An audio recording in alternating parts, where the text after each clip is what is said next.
So welcome everyone. Let's get started because I want to be finished on time, as we always should. What I'm going to be speaking about is this new tool. And the tool is called the Circle of Influence. I'll just explain to you how this has been arranged. In there are 16 proven influencing tools. Now, I've narrowed those down to 16. Adrian knows that I've been working in this area for over a decade now, and I've been keen to narrow it down to a number that people could find useful. It's an area that up until about 30 years ago had very little research, but in the preceding generation, there has been a massive amount of research go into this. And the number of influencing tools and persuasive tools that are available have become almost unwieldy. Just to give you an example of that, here's a book written about 5 years ago by Robert Cialdini, Emeritus Professor of Psychology at the University of Arizona and recognized in the world as one of the leading thinkers in the area of influence. And he wrote the first book on influence called Influence, which nominated 6 influencing skills. Here's the book that he released about 5 years ago by Robert Cialdini, and it's called 50 Scientifically Proven Ways to Be Persuasive. Now, I made the judgment that sharing with you 50 persuasive tools was probably going to fall into the category of information overload. And when you've got that much available to you, it becomes counterproductive. And even having 16 can sometimes be a little bit unwieldy. And so that is the reason for the arrangement into the circle of influence. And you'll notice that it's broken up into 4 aspects of the way that the person might be influenced. The first aspect is the orange aspect, which is the area of protection. We all need to be protected. We all need to feel that we are protected of ourselves and also of those that we care about. The second aspect we'll be looking at is their characteristics, our natural characteristics, those that are idiosyncratic to us and are almost inborn to us. They may even be genetic. The third one we'll be looking at is in the green area, which is called our preferences, those choices that we make as adults about the way that we will prefer to look at the world. And then the fourth area is in the blue area, which I call spirit, but you might call it humanity, you might call it connection with community. And so it's just 4 ways of breaking up these particular skills in a way that they might be able to be used more effectively by you. I'd like you to think about a particular context for this workshop. And I'm going to give you 2 contexts that might be relevant to you. First of all, I'd like you to think about a person that you would like to be more influential with. That might be somebody in your personal life. That might be somebody in your business life. That might be somebody that you have not even met yet. But what I'd like you to do is I'd like you to think about that person. And also, because we're Toastmasters, and because in Toastmasters at the moment, certainly the main focus seems to be on attracting and growing our membership, I would like you to think about if you were using one of these tools to try and make attending and maybe joining your club a more attractive prospect for someone, which one of those might be the one that's most relevant. And to help you to do that, I've just imagined 5 potential members, 5 demographics who might be interested in joining one of our Toastmaster clubs. So here are the 5 that I've thought about, just to throw these into the back of your mind. We have the uni student, recognizing that their ability to be more effective, to be more confident, is going to increase their academic career, but is also going to massively increase their career prospects. Australian Youth Foundation discovered a number of years ago that if somebody in their recruitment interview made it obvious to the recruiters that they had presentation skills as part of their skill set, then they generally attracted a 15% higher remuneration package because that skill was so highly valued. There might be the young executive, those who have decided that this limitation in my abilities is holding my career back, and if I can have more confidence in this area, it's going to help me to progress. There might be the manager or the CEO who needs to speak to their staff, who needs to use leadership skills, who needs to use influencing and persuasive skills in their role as a leader. It might be somebody from a non-English speaking background who wants to use Toastmasters as a way to be able to help them to become more confident in their conversational use of English. Or it might be what I call a third ager, that person who's looking for something to help develop their skills in the third stage of their life, and wants to not only share their skills, but maybe also be able to develop them themselves. Hopefully that makes sense. If you have any questions, please just unmute yourself. You are going to get a 55-minute lecture from me unless you unmute yourself and say something. So if I'm lecturing you, it's not my fault, it's yours. Let's look at the first aspect. Let's look at the first little quadrant, the most basic one, that need for self-protection. Anybody who knows about Abraham Maslow, who gave us the hierarchy of needs, knows that our requirement to feel safe and our need to feel safe is a fundamental skill and a fundamental need of all human beings. So in protection, we've got 4 areas. We've got safety and security, we've got scarcity, we've got threat of loss, and we've got aspiration. And the way the circle is arranged is the more obvious ones tend to start on the outside of the circle, and as we get into the middle of the circle, we start looking at the more specific aspects. Let's talk about safety and security. Think about how much safety and security affects your judgment when you're deciding about airport travel. None of us complained when, well, we complained, but we realized that it was to our own benefit that airport security increased after the terrorist attacks. If we're thinking about our choice of car, we want to know about what the NCAP safety rating is. If we're thinking about our choice of a toy, we want to make sure that it's going to be safe for the child who might be playing with that toy. If we're thinking about how we might protect ourselves in a medical challenge and how we might be able to deal with that, which we've just gone through over the last couple of years, or even thinking about visiting a website or clicking on that link in an email that somebody has sent you. Safety and security is a really important aspect for all of us.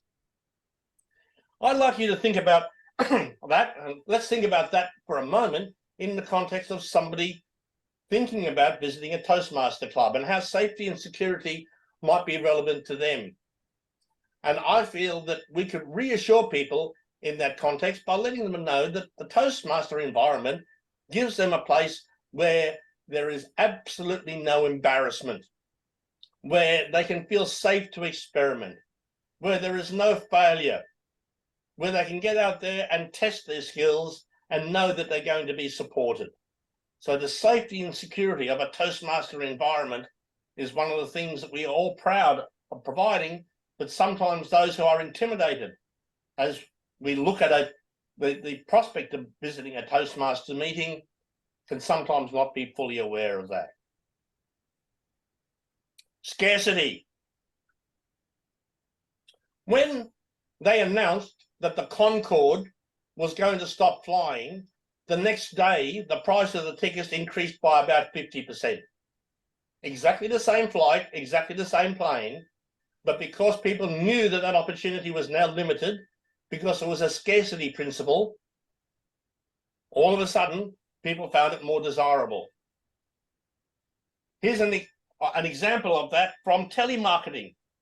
In the United States many years ago, a psychologist tried this particular experiment with some telemarketing, one of those ads that they do for some fitness equipment that they'll try and sell you on one of those shopping channels at 3 o'clock in the morning when you're suffering from insomnia. And what they did was they put this ad out, and at the end of the ad, they gave the typical call to action, which is, operators are waiting, please call now. And they got a certain number of calls. The next day, using exactly the same ad, they simply changed that final line. And they changed the line to, if operators are busy, please call back. Can you see how they changed people's attitude to that particular opportunity simply by changing that one line?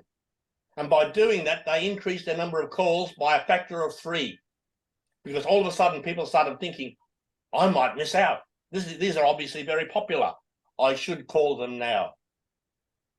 Here's a clever ploy that I've seen done by Toastmasters. And calling it a ploy might be unfair, but it worked very well. A number of years ago, I saw a Toastmaster club put an ad in a local newspaper, and all they did was call out club, Brisbane Sunrise Speakers Toastmasters, membership now open. And they put that ad in the paper, and all of a sudden got 20 calls. Now, we all know that membership is always open at a Toastmasters club. But presenting that ad that way created that impression for those who weren't aware of that, oh, here's an opportunity. It's maybe a scarce opportunity. I shouldn't miss out. Clever use of that particular principle. Threat of loss. Robert Cialdini's research has shown that the threat of losing something that we already have is a much stronger incentive than the promise of getting some reward. Think about the climate actions that are going on at the moment, all driven by a threat of loss. How might we use threat of loss when we're talking to somebody about coming along to a Toastmaster club? And I've thought about how we might frame it, that self-confidence is something that if it's not growing, it's shrinking. Very rarely in this world do we stay static. We're either moving forward or we're going backwards. And letting people know that if it's not growing, it's shrinking. Nobody becomes more confident by staying at home. So why not go out there and take away this threat of losing confidence that you could gain by taking up this opportunity to come along. And visiting a Toastmaster club is also a brilliant networking ability, and the strength of your confidence will sometimes be driven by the strength of your networking. The next one is aspiration.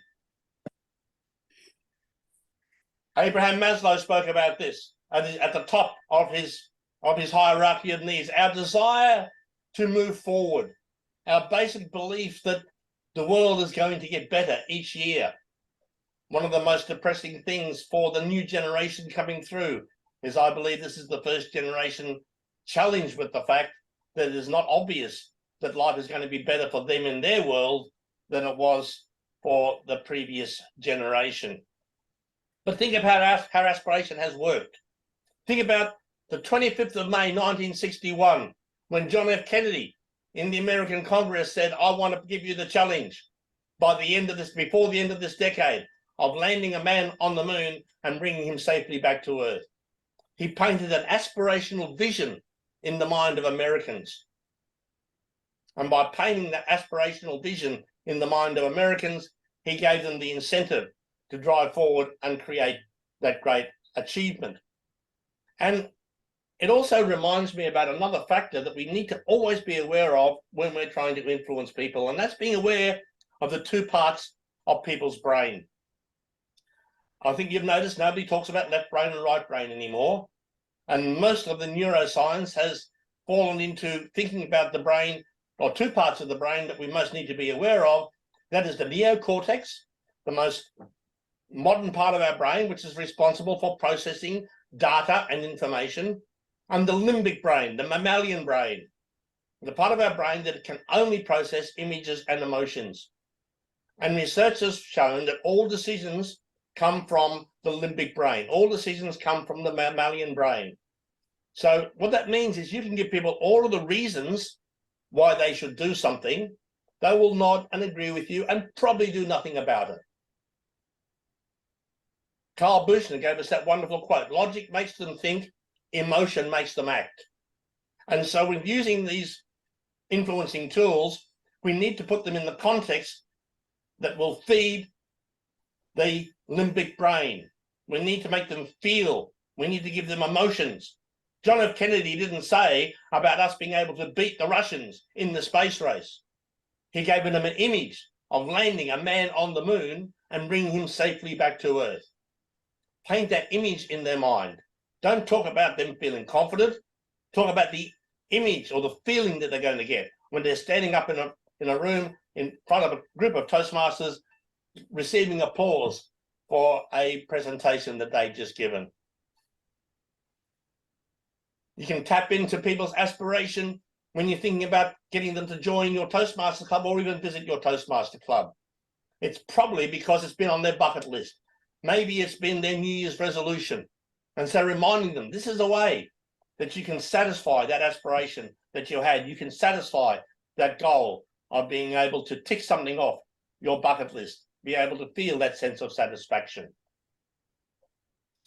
So those are the 4 areas that cover protection: safety and security, scarcity, threat of loss, and aspiration. And again, think about the uni student, the young executive, the CEO, the non-English speaking person, or the third ager, and which of those might be most relevant to them when you're trying to entice them to come along and visit your Toastmaster club. The next area is down in the bottom quadrant, called characteristics. Whoops, where's that? There is characteristics. And again, there are 4 of those: belonging, competitiveness, FOMO, and ego. First one is belonging. Incredibly powerful. Let me just share with you 2 experiences from my Toastmaster history. I'm just going to drag something out of my folders here. Excuse me. But in Toastmasters, many, many years ago, those of you who have been around Toastmasters for a while might remember, we used to have a thing called the Toastmasters District Directory. Anyone remember that? You can see how old that one is. How did that work for me? When I first saw that, I noticed on the back, there was a thing called the honor roll. And what was listed there was our district governor at the time, the international speech contest winner, the Toastmaster of the Year, and the top club of the year. And here it shows them going right back to 1971 through to 1995. I saw that list. I saw international speech contest winner, and I thought to myself, I want to belong on that list. That is going to be my goal with Toastmasters. And it was simply that list and seeing that list and having that desire to belong to that list that caused me to join.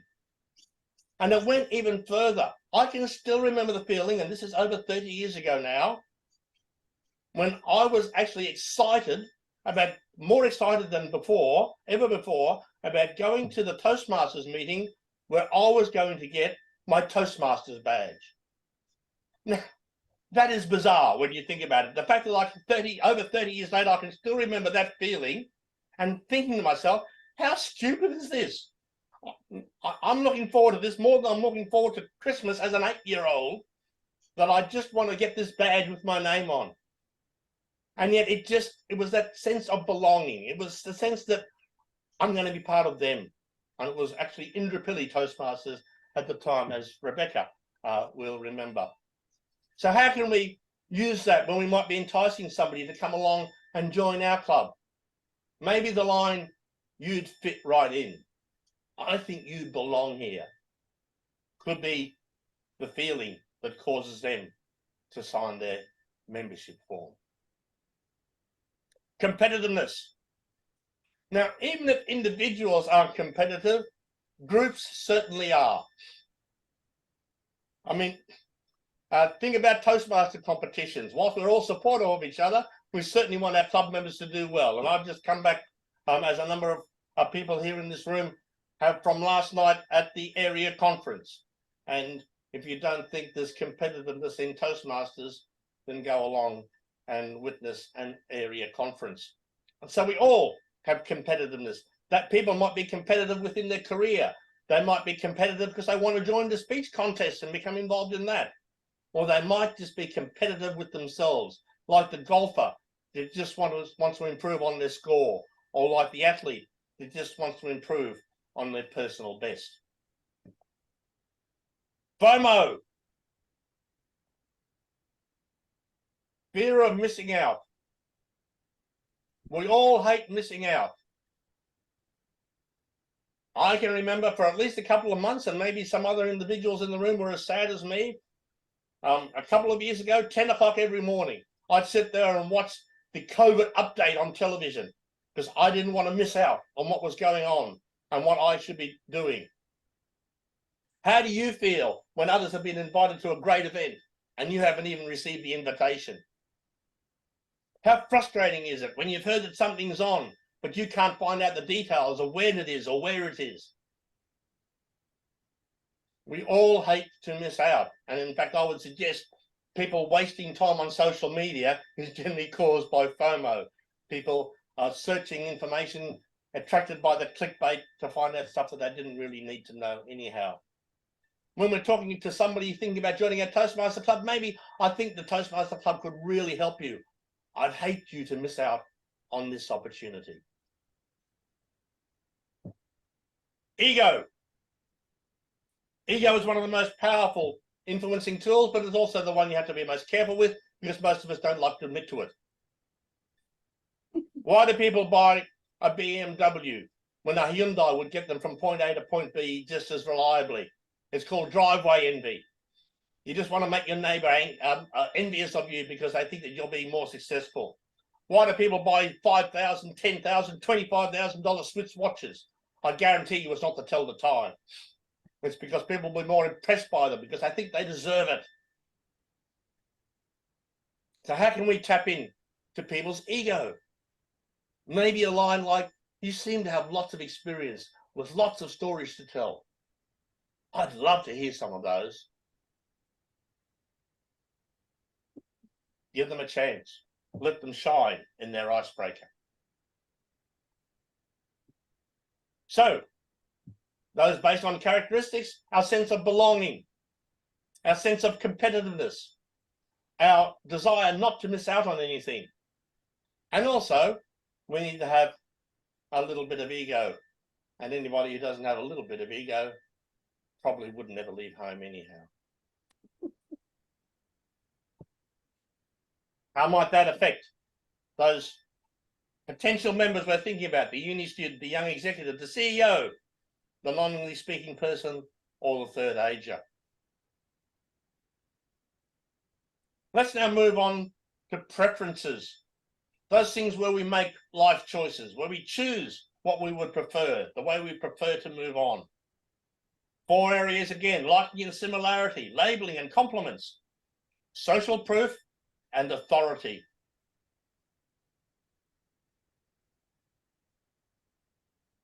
Liking and similarity.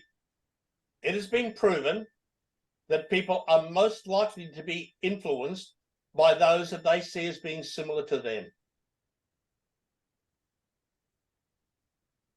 In negotiation, an area where I spend a lot of my time, we now have a 5-step process. Negotiation used to be a 4-step process, which was prepare, propose, do the debate, and sign the deal. Now it's actually a 5-step process, which is prepare, preamble, propose, do the negotiation, and then sign the deal. The step that's been introduced is called the preamble, the discussion that we have before we put any offers on the table. And there's been a lot of research done regarding this. Most of the research has been done by a body that I subscribe to called the Harvard Program on Negotiation. And research that they have done has shown that when they got people together to negotiate an outcome and they told them time is money, you need to get together and come up with a deal as quickly as you possibly can. In those scenarios, the parties achieved about a 55% success rate with their negotiation. Then they took similar parties, and they put them into a process, and they said before you even put your offer on the table, you will spend at least 10 minutes sharing information about each other and finding points in common that you have. Generally points in common that have nothing to do with the deal.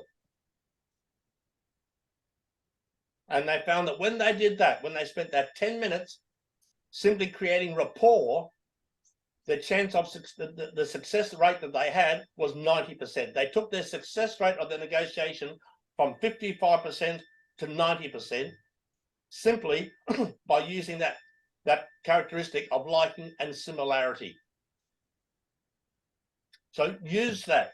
And if somebody's coming in, and again, I'm talking about the intimidating feeling that most of us can find as time goes on even harder to relate to, which is the intimidation of walking into a Toastmaster meeting. We all say, everyone, we're very friendly, but let's face it, to an outsider, this looks like a bunch of people who are getting on really, really well together, and maybe mightn't be as welcoming to a stranger as they might imagine. And so being welcoming, but also reminding them that you were once in that situation. I can still remember the first meeting I attended. I was so anxious, I walked around in the car park for 5 minutes before I could even walk in the door. Letting them know that you were in that situation as well is going to make them feel much more comfortable and make them more prepared to be influenced by any suggestions that you might make. Labeling and compliments. Can I interrupt, please? Please do. Last night at the meeting, we were talking about picking up people to come to a meeting, and I really do empathize with what you're saying about walking around outside in the car park and not being sure how you're going to be welcomed and all that sort of things. So if the rapport starts from your house, where you meet your friend, or your friend picks you up and delivers you to the meeting and talks to you the whole way there, I think that's a wonderful way of overcoming this fear of or the uncertainty that you or most people would have at their first meeting. Thank you for that input, Rob. Very clever, very relevant, and also very smart, because you're ahead of me. You've actually talked about one aspect that is still coming up, but you have signposted it beautifully for us, and I'll let you know when we get there. But thank you, Rob. Very relevant point for all of us.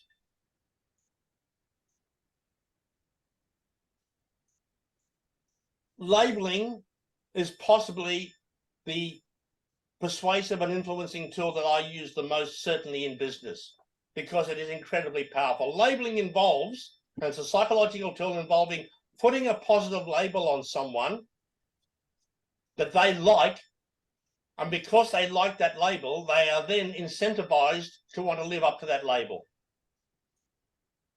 I'll give you an example of how I use it with companies. If I'm going to be doing a presentation to them and I want them at the end of my presentation to make an innovative decision, what I'll do is I'll research that company and I'll find out something that they have done in the past that is innovative. I will then, in the early part of my presentation, compliment them. I just like to compliment you. You're a very innovative organization. I've been very impressed with the way that you've been ahead of the market in the steps that you've taken. And so I label them as being innovative, knowing that later on in the presentation, when I'm going to ask them to make an innovative decision, they are more likely to do that because they want to live up to that label of being innovative. It is amazing. If you tell people that they are honest, they will want to be more honest. If you tell people that they are trustworthy, they will become more trustworthy. If you tell them that you admire their loyalty, they will actually become more loyal. Now, there are a couple of people that this doesn't work for, and they are psychopaths. And I need to put this right out at the very start. Never try to influence a psychopath. Just make sure your path goes around them. Avoid them. So I might start out with, I know you're a generous and caring group, so I'm going to ask you too. Knowing that they are more likely to be generous and caring because I've labeled them that well. What I'm going to share with you now, please never tell anybody else that I've told you this, but I will often use this in my training sessions. I will actually say to a group, I wouldn't normally suggest this, but you seem like a very smart group. So I'd like to share this idea with you. Now, you can probably be aware of the fact that I was always going to share that with them. But can you see that by leading into it that way, they are much more likely to pay attention, they are much more likely to value what I've actually said to them. Is this manipulation? Yeah, probably.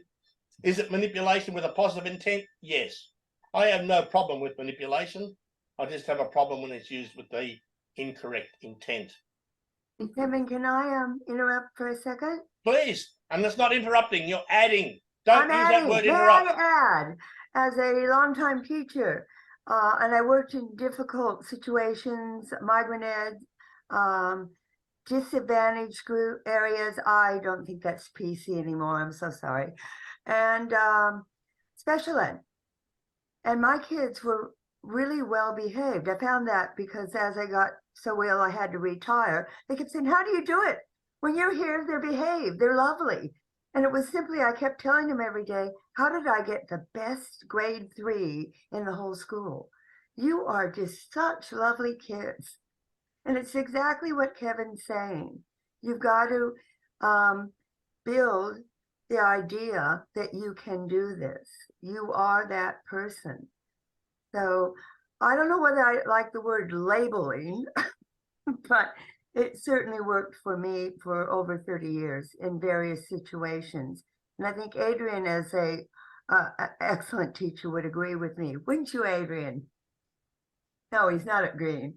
Yes, he's agreeing. And I won't get offended by your labeling of my labeling. There is a coffee shop just outside the Department of Primary Industries in Ann Street in Brisbane, run by Ben. I've spoken to Ben, and what Ben does is he runs this little kiosk and he works by himself. People come up, they pick up their coffee cup, they write on the coffee cup what they want, they go to the box, they make their change or they pay their amount, and then they get it from him. And I said, you don't have anybody looking after the money. You trust your customers just to pay the right amount and to take the right change. And he said, yes. And I said, how often have people violated that? He said, they never do. He said, I tell them that they're trustworthy and then they act in a trustworthy way. It is quite remarkable, but human nature can sometimes surprise us in very positive ways. Think about this, how you might label somebody who's visiting your Toastmaster club. You spoke really well.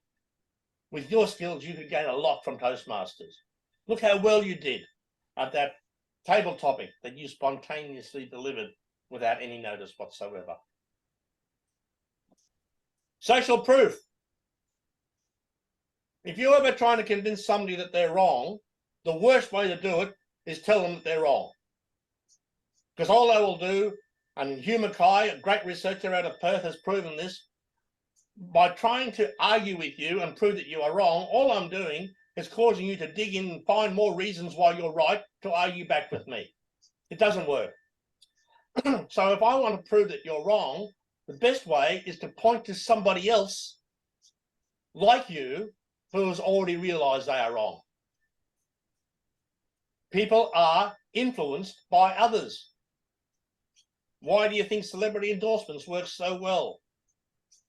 Are you aware of the fact that Tim Allen, that American comedian, credits Toastmasters with his confidence?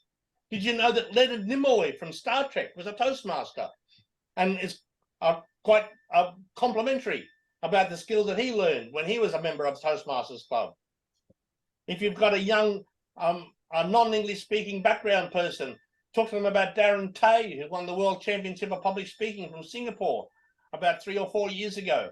And have a look at that particular video and see how people can achieve great things, even though English might not be their first language. I use the principle of feel, felt, found. I understand how you feel, that this might be too intimidating. And I know a number of other club members who felt the same way. But when they came and joined and they got themselves into the program, they found it was the best personal growth opportunity that they had had in a long, long time. Now, talking to somebody who's come along to the first club. Our best speaker tonight only gave his icebreaker last month. They said they were almost sick of being so nervous about it. And look how well that they did by getting up and shining here in this particular meeting. So point to others is social proof. And authority. In a real estate agent, and I'm just inclined to use real estate agents as examples because most real estate agents I spend all of my time trying to avoid, but they are a brutal example of the sales techniques. Whether they're used ethically or not is not something I'm going to go into discuss. But in a real estate agent in the United States, what they did was they tried this. Before they put somebody through to a particular person, they might be calling up about sales, they might be calling up about rentals.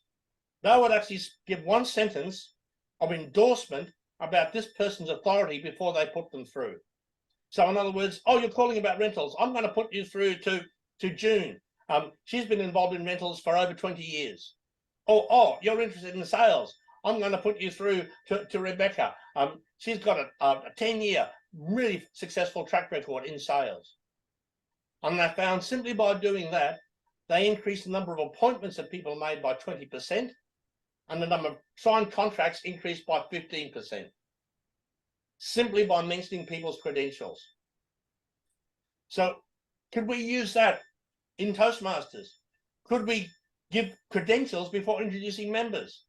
I'd like you to introduce this particular person. They're a really experienced Toastmaster. They give brilliant evaluations.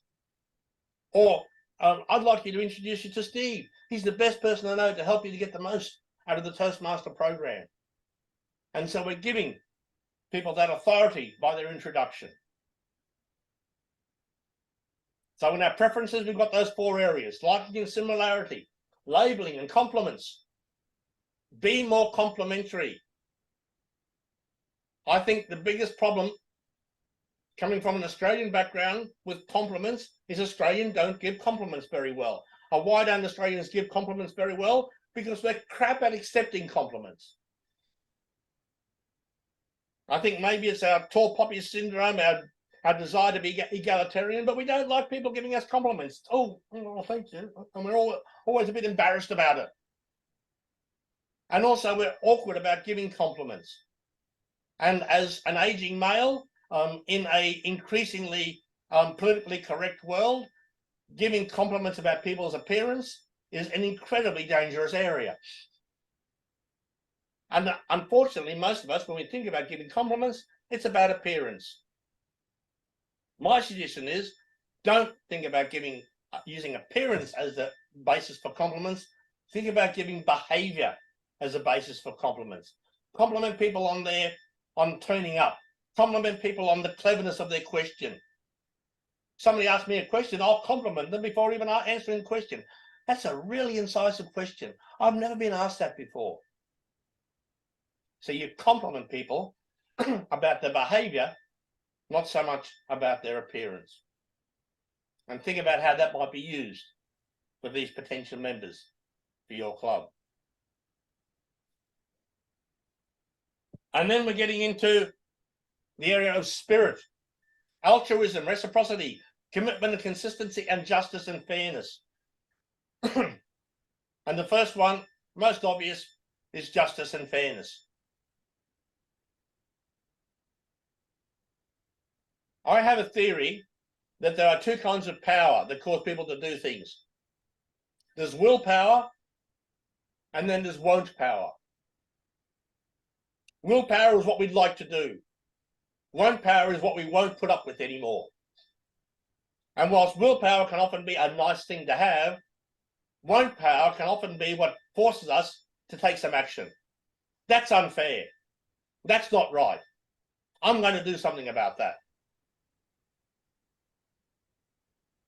And if you're thinking about somebody who has a sense of justice and fairness and wants to go out there and maybe help create a more just and fair world, isn't that the main role of Toastmasters? Isn't our main role as Toastmasters to become more confident communicators, not so we can win best prepared presentation at our club, but so we can go outside Toastmasters and use those skills to create a better world. Rob, did you have your hand up there? Thank you. I was trying to find the sign, but last night we had the most amazing speech from a very experienced Toastmaster who spoke about the power of no and saying no to things which we take for granted.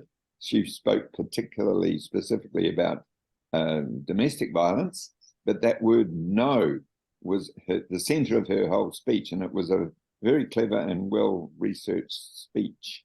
And I think she was using exactly what you're saying now, Kevin. So just to remind people who were there what a great speech it was, and how, and for those who weren't there, that sort of no is just very, very powerful, very powerful. Yeah. Thank you, Rob. And yes, so it's being able to identify what people feel. Advance Australia fair. If there's one thing that unites us as Australians, is our sense of fairness. And if we were thinking about getting someone to join our Toastmaster club, maybe we could paint it in the way that this is the place where you will get the skills that will help you to be a better advocate for what you care about. I know we've got some attendees here that already use that beautifully, going out and speaking on behalf of like the Cancer Fund and other groups like that. And I certainly will, anytime I can use whatever skills I might have to be able to help a worthwhile cause, I feel that is the way that I can repay the skills that Toastmasters have given me. Commitment and consistency. People like to honor their word. This is something I learned when I first moved into a professional training, that if I can get two people sitting next to each other, even though they might be complete strangers, to turn to each other and say, when I leave this room, I will do this, then I know that later on they are 40% more likely to do it, even though that person is a complete stranger and they may never see them again. Simply saying it out aloud makes a commitment to ourselves. In the American elections, where, as you know, the biggest problem is getting Americans not to vote for your side, but just getting them to vote in the first place, all of the dedicated supporters of the different parties have a routine that they go through a week to 2 weeks before the election, and they will call all the people on their database and they'll say, are you aware of the fact that the election is on next Tuesday? Will you be voting? Now, of course, people will say yes. It would seem irresponsible to say no. They might get a couple of Trump supporters, but that's another matter altogether. That's a chance you take. But they have found that when people say yes, they are more likely to go out and vote because they want to honor their word. Another experiment that was done, this was done by Robert Cialdini with a restaurant. With this particular restaurant, they had a problem, as I would imagine all restaurants have the same problem, of people making bookings and then not turning up. Many restaurants nowadays will force you to even give you their credit card or make a $150 commitment before they'll even take your booking. With this restaurant, all they did was they changed the way that they took the booking. Previously, what they said was, thank you very much for booking with our restaurant. We look forward to seeing you at 7 o'clock tonight. If you can't make it, please give us a call. And they hung up. All they did was they changed what they said ever so slightly to, thank you very much for booking with our restaurant. We look forward to seeing you at 7 o'clock tonight. If you can't make it, will you give us a call? And they waited for the person on the other line to say yes. Simply by doing that, they dropped their no-shows by a factor of 500%. The fact that people had said yes meant that they were either more likely to turn up, or if they couldn't make it, they were more likely to ring and cancel their booking. Here are two magical words I want to share with you that you can use in conversations where you want to use the power of yes. Rob has reminded us about the power of no. Let's talk about the power of yes for a moment. And those two magical words are or not. So if I'm asking somebody and I'm putting a proposal to them, I'll say, is this of interest to you? And most people would leave it at that. And then they can get maybe a yes answer, maybe a no answer, maybe a non-committal response. But if I follow that with those two powerful words, is this of something interest to you or not? They have to answer yes or no. If they say no, that's fine. I understand. I can move on. But if they say yes, I've got that commitment. And I will remind them that they made that commitment. Because people like to live up to their word. Reciprocity. Rob, this is what I was coming towards. What you're talking about in going to pick up somebody is the principle of reciprocity. Oh, this person's giving to me by making an effort to go out of their way to pick me up. I'll give my time to them by making sure I'm ready. So when we give something, again, as long as they're not psychopaths, they feel a natural human urge to give something back. And when you give, make sure that they notice when you give it. Experiment done with waiters in America. Judging, a great way of judging the effectiveness of this is in a waiter service in America, because you've got tips, so you can quantify how well your persuasive techniques have been used. Here's what they tried. When at the end of the meal, when they brought out the bill, they would bring out some mints, or maybe some little after dinner mints, or maybe some chocolates. And people gave them a tip. And what they did was they tried, what if we double the number of mints we give them, or double the number of chocolates we give them? And they found that there was a tiny increase in the tips, but almost it was inconsequential. Then what they did was they made it noticeable. So what they did was the waiter came out with the bill, and on the tray was a couple of chocolates, and they put it down. They turned around, they took 2 steps away, then they turned back and they said, oh, for you nice people, here, have a couple more. And they put 2 extra chocolates on the plate. Increased their tips by 35%. The principle here is, if you're going to give, make sure it's noticed. In my business, I never send people Christmas cards. Why? Because people don't quite know what to do with them. They're probably on holidays anyhow, and it gets lost with a lot of other corporate focused Christmas cards. I don't send them a Christmas card. I'll send them a card after Australia Day, when they've come back from holidays, saying, welcome to the new year. Thank you for your support. I'll send them something when they're not expecting it. Send people something when they're expecting it, it gets forgotten. Give them something when they're not expecting it, it gets noticed. So how can we get noticed? How can we give something to somebody who turns up for a club meeting? And there are tools available to us now. What if somebody turned up to a club meeting, they were going to give their icebreaker, and I was saying, oh, you're going to give a little speech. Would you like to, I'll hold your phone for you. I'll record this meeting for you. I'll record your little presentation for you. So you get a chance to look at yourself. You get a chance to hear the applause of the audience. And then I'll go one step further, because you've got this ability available to you as a Toastmaster. I'll even go one step further. I'll take that video and I'll feed it through Udly, which is the artificial intelligence bot, which will give you analytics of your speech, suggestions about how you can improve it, and feedback on your speech. Would that be of interest to you?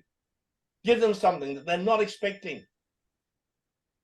Make them aware of the fact that Toastmasters really is able to use the latest technology. And then when they've had their meeting, I hope we made it worth your time tonight. I hope we've given you enough to make it worth coming out and spending your time with us this morning or this evening. Altruism.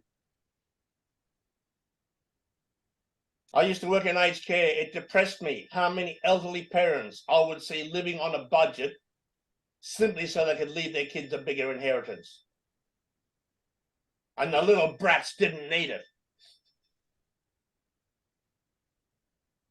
Some people will be more likely to do something for others and a concern for others than out of self-interest.